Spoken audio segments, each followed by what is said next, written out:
प्रिय विद्यार्थियों, मैं रुबेन सरन माथुर, सहायक आचार्य आर्थिक प्रशासन एवं वित्तीय प्रबंध, assistant professor economic administration and financial management, राजकीय शाकंभरी स्नातकोत्तर महाविद्यालय सांबरलेक जयपुर आपका आज के इस ई लेक्चर में स्वागत करता हूं। विद्यार्थियों, पिछले ई लेक्चर्स में हमने बीकॉम प्रथम वर्ष के अंतर्गत ईएफएम विषय के पेपर व्यवसायिक अर्थशास्त्र का अध्ययन किया था पिछले लेक्चर्स में, और आज इसी के अंतर्गत हम पढ़ने जा रहे हैं समोत्पत्ति वक्रों की विशेषताएं, प्रॉपर्टीज ऑफ आइसोप्रोडक्ट कर्व्स। तो विद्यार्थियों, समोत्पत्ति वक्रों की विशेषता, चलिए हम समोत्पत्ति वक्रों की यानी आइसोप्रोडक्ट कर्व्स की हम विशेषताएं पढ़ते हैं। पहली विशेषता है कि समोत्पत्ति वक्र सदैव नीचे की ओर दाहिने झुकते हैं, यानी समोत्पत्ति वक्र सदैव दाहिने नीचे की ओर झुकते हैं।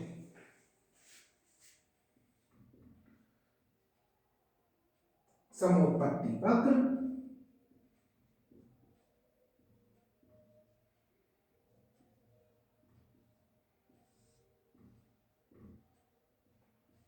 सदैव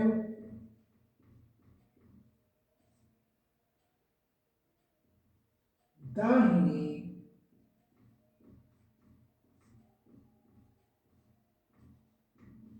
नीचे की ओर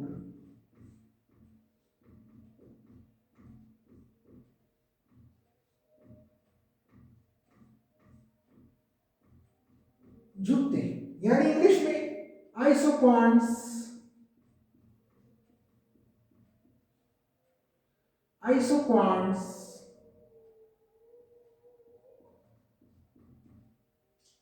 slope downwards to the right, slope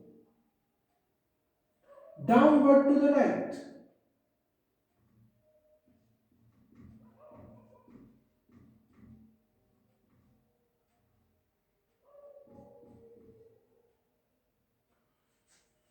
slope downward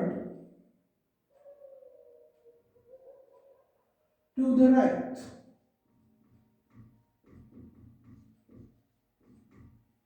तो विद्यार्थियों, पहली विशेषता है कि समोत्पत्ति वक्र सदैव दाहिने नीचे की ओर झुकते हैं, isoquant slope downward to the right, और अधिकांश समोत्पत्ति वक्र नीचे की ओर दाहिने झुकते हैं। विद्यार्थियों, इसका कारण यह है कि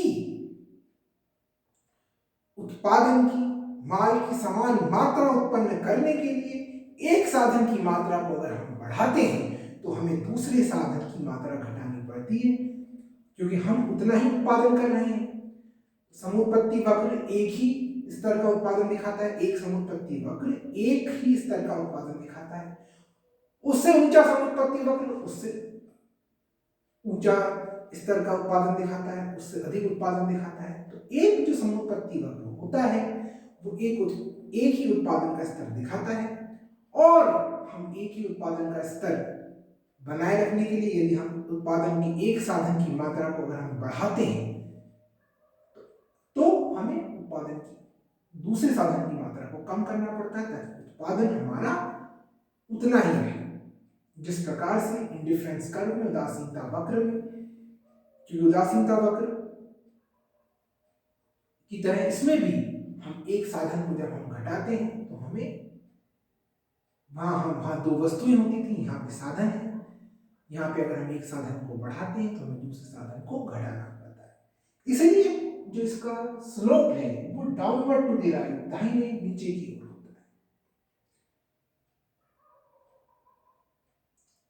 दूसरी विशेषता विद्यार्थियों, दूसरी विशेषता से पहले हम देख लेते हैं, इस प्रकार से जिस प्रकार से इंडिफरेंस कर्व होता है उसी प्रकार से हमारा आइसोप्रोडक्ट कर्व भी होता है, और जो हमारा आइसोप्रोडक्ट कर्व होता है विद्यार्थियों वो भी इंडिफरेंस कर्व की भांति डाउनवर्ड टू द राइट होता है, यानी वो भी जो हमारा इंडिफरेंस कर्व की भांति डाउनवर्ड टू द राइट होता है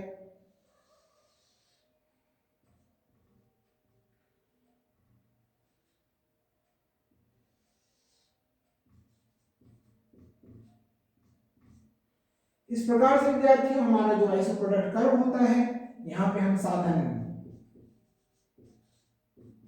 x दिखा रहे हैं, यहाँ पे साधन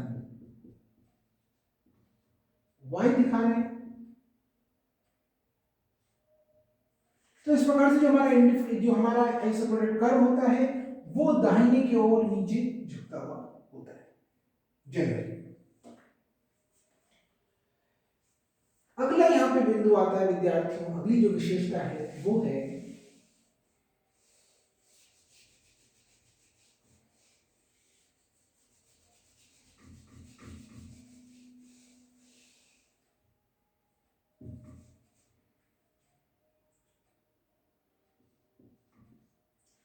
असीमित संख्या में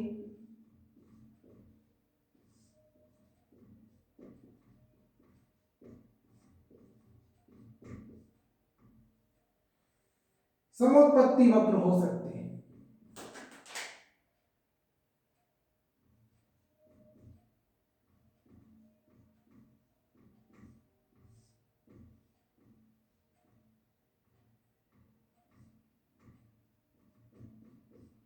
हो सकते हैं।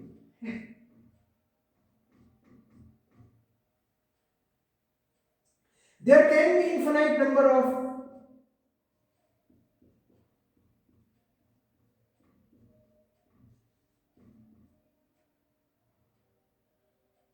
there can be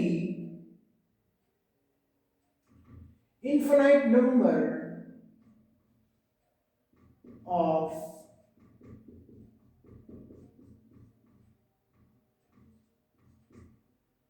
isoproduct curves.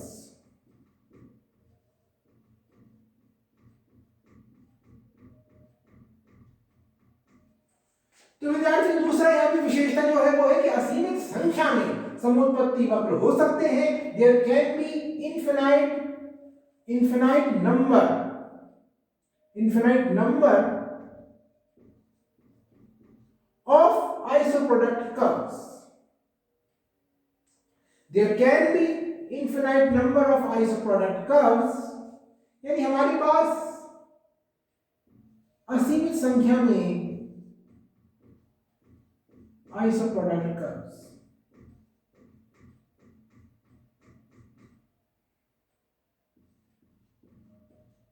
जिस प्रकार से हम देखते हैं कि इंडिफरेंस मैप होता था, उदासीनता वक्रों का मानचित्र, इसी प्रकार से हम आइसोप्रोडक्ट कर्व्स का भी हम कई सारे आइसोप्रोडक्ट कर्व्स दिखा सकते हैं।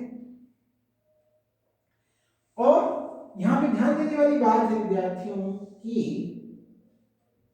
जो आइसोप्रोडक्ट कर्व ऊंचा होता है दाहिने की ओर, यानी राइट साइड में जो ऊंचा आइसोप्रोडक्ट कर्व होता है वो अधिक मात्रा दिखाता है प्रोडक्शन की, P1 P2। अब ये दिखाएगा 10 और ये दिखाएगा 5। ये हमारा आइसोप्रोडक्ट कर्व है। और ये जो हमारा आइसोप्रोडक्ट कर्व है विद्यार्थियों, ये यहां पे हमने x अक्ष पर हमने साधन x को दिखाया है और y अक्ष पर हमने साधन y को दिखाया है। तो जो हमारा P1, जो हमारा यहां पे जो हमारा P1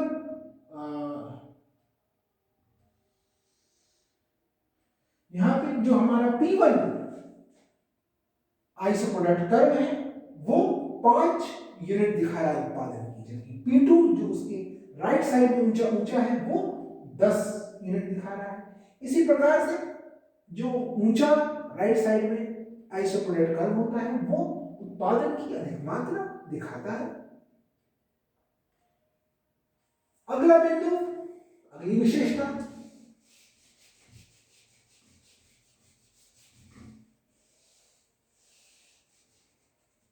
अगली विशेषता है विद्यार्थियों कि समोत्पत्ति वक्र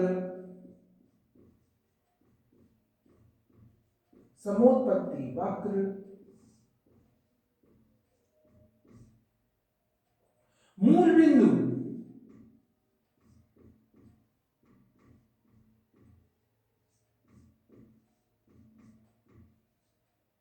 मूल बिंदु के उन्नतोदर होते हैं, जिस प्रकार से इंडिफरेंस कर्व की तरह, उदासीनता वक्र की तरह ये भी मूल बिंदु के उन्नतोदर होते हैं, यानी आइसोक्वाड्स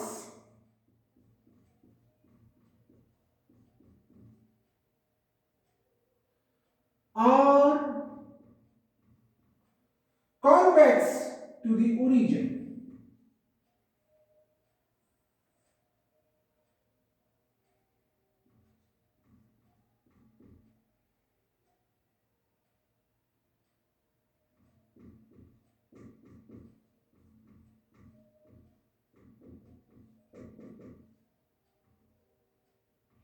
Convex to the origin.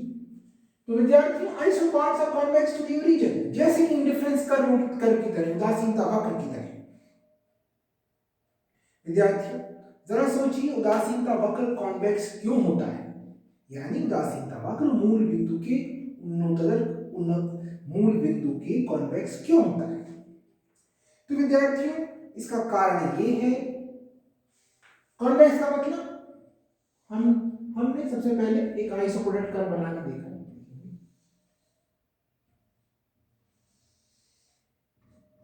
ये इस तरह का होता है। तो यहां पर हम देख सकते हैं कि ये कॉन्वेक्स टू द ओरिजिन, यानी मूल बिंदु के उन्नतोदर होता है। यानी इसकी आकृति इस प्रकार की क्यों है? इंडिफरेंस कर्व भी ऐसे ही होता था, ऐसा क्यों होता है? ऐसा इसलिए होता है क्योंकि इंडिफरेंस कर्व के केस में, उदासीनता वक्रों की स्थिति में के केस में क्या होता है कि ये मार्जिनल रेट ऑफ सब्स्टिट्यूशन, यानी प्रतिस्थापन की सीमांत दर के कारण ऐसा होता है, यानी प्रतिस्थापन की सीमांत दर के घटने के कारण ऐसा होता है, क्योंकि प्रतिस्थापन की सीमांत दर, मार्जिनल रेट ऑफ सब्स्टिट्यूशन घटती, इस कारण से इसका शेप इस प्रकार से होता है। इसी प्रकार से अगर हम आइसोपोडेट कर्व के केस में देखें तो यहां पे marginal rate of technical substitution होती है, जो एक साधन को हम दूसरे साधन से जब हम प्रतिस्थापित करते हैं वो उसको दर्शाती है, वो घटती है, इसके कारण से इसका शेप भी ऐसे होता है। अगला विशेषता है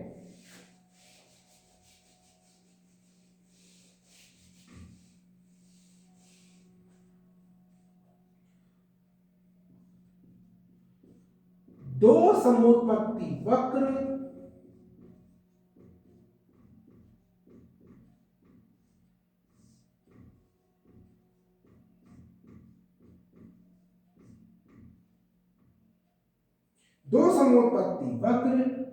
एक दूसरे को नहीं काटते,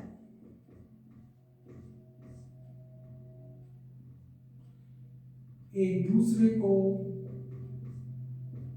नहीं काटते,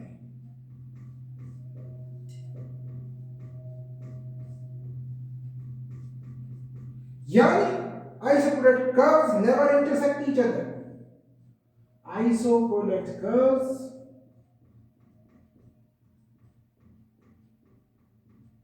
never intersect each other.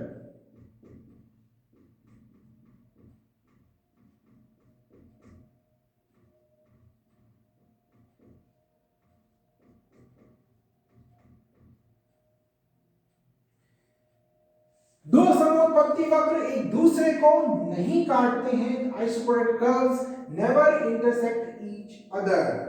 तो विद्यार्थियों क्या वो इंटरसेक्ट कर सकते हैं, दूसरे को काट सकते हैं? जरा सोचिए, एक समोत्पत्ति वक्र आइसोपोडेट कर्व, मान लीजिए वो किसी ना किसी लेवल ऑफ प्रोडक्शन को तो दर्शाता ही है, मान लीजिए वो दिखाता है 5 यूनिट्स ऑफ प्रोडक्शन। अब मान लीजिए दूसरा एक आइसोपोडेट कर्व है, हमने बताया था कि जो ऊपर वाला है ऊंचा राइट साइड में वो अधिक इस तरह दिखाता है उत्पादन का, तो देख लीजिए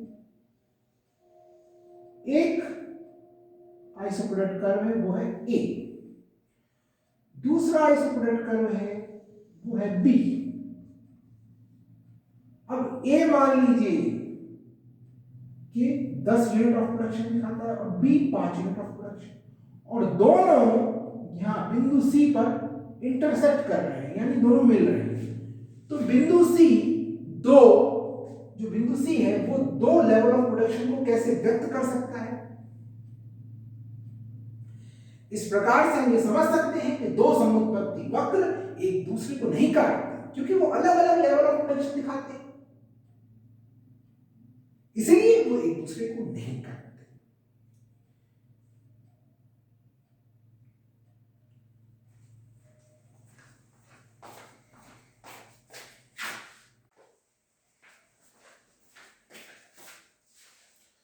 स्टूडेंट्स, अब हम समोत्पत्ति वक्र यानी आइसोप्रोडक्ट कर्व की पांचवी विशेषता का अध्ययन करेंगे। आइसोक्वांट्स हेल्प डेलिनेट रिज लाइंस, यानी समोत्पत्ति वक्र परिधि रेखाओं को अंकित करने में सहायक होते हैं। परिधि रेखाएं यानी रिज लाइंस।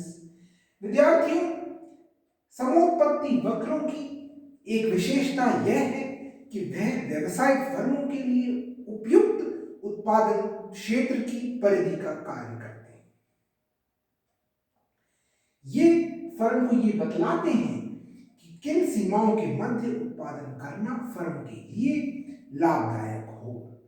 विद्यार्थियों, रिज लाइंस ये बताती हैं कि यदि उत्पादक यानी जो प्रोड्यूसर है वो आवश्यकता से अधिक लेबर या कैपिटल, पूंजी या श्रम का उपयोग करता है तो कुल उत्पादन बढ़ेगा नहीं, घट जाएगा। यदि आवश्यकता से अधिक, एक सीमा से अधिक उत्पादक यदि लेबर या कैपिटल का उपयोग करता है तो उत्पादन घट जाएगा अंत में। यानी फर्म के लिए इन दोनों रेखाओं, पहली रेखा ओ के और ओ एल, इन दोनों रेखाओं के मध्य उत्पादन करना ही हितकर होगा, फर्म के लिए लाभदायक होगा। यानी फर्म समोत्पत्ति वक्रों के उन्हीं भागों में उत्पादन करेगी जो परिधि रेखाओं के बीच में, यही उत्पादन का संभव मितव्ययी क्षेत्र है। विद्यार्थियों, ओ के रेखा बिंदु बी डी एफ को मिला के बनाई गई है, ओ एल रेखा ए सी ई को मिला के बनाई गई है। ये हमारे समोत्पत्ति वक्र हैं। इस रेखा चित्र में EP1, EP2, EP3 पहला समोत्पत्ति वक्र बताता है कि यहाँ पे उत्पादन यहाँ पे हो रहा है 10 इकाई का, यहाँ पे 15 इकाई का, यहाँ पे 20 इकाई का, और इस प्रकार से एक समोत्पत्ति वक्र बना हुआ है। तीनों समोत्पत्ति वक्र यहाँ पे बने हुए हैं और ये हमारी रिज लाइंस यानी परिधि रेखाएं।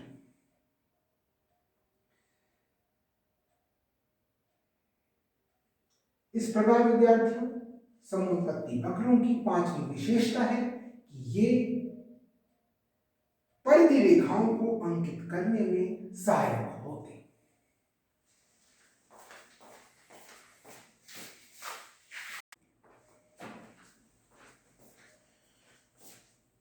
तो विद्यार्थियों, आज के ई लेक्चर में हमने आइसोप्रोडक्ट कर्व समोत्पत्ति वक्रों की विशेषताओं का अध्ययन किया।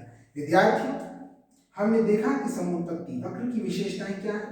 तो पहली विशेषता थी कि समोत्पत्ति वक्र सदैव नीचे की ओर दाहिने झुकते हैं। दूसरी, असीमित संख्या में समोत्पत्ति वक्र हो सकते हैं। तीसरी, समोत्पत्ति वक्र मूल बिंदु के उन्नतोदर होते हैं। चौथी, दो समोत्पत्ति वक्र एक दूसरे को नहीं काटते। और पांचवी, समोत्पत्ति वक्र परिधि रेखाओं को अंकित करने में सहायक होते हैं। इस प्रकार से विद्यार्थियों, आज के लेक्चर में हमने समोत्पत्ति वक्रों की विशेषताओं का अध्ययन किया। आगे के ई लेक्चर्स में हम विद्यार्थियों आगे का अध्ययन करेंगे। आज की लेक्चर में इतना ही। बहुत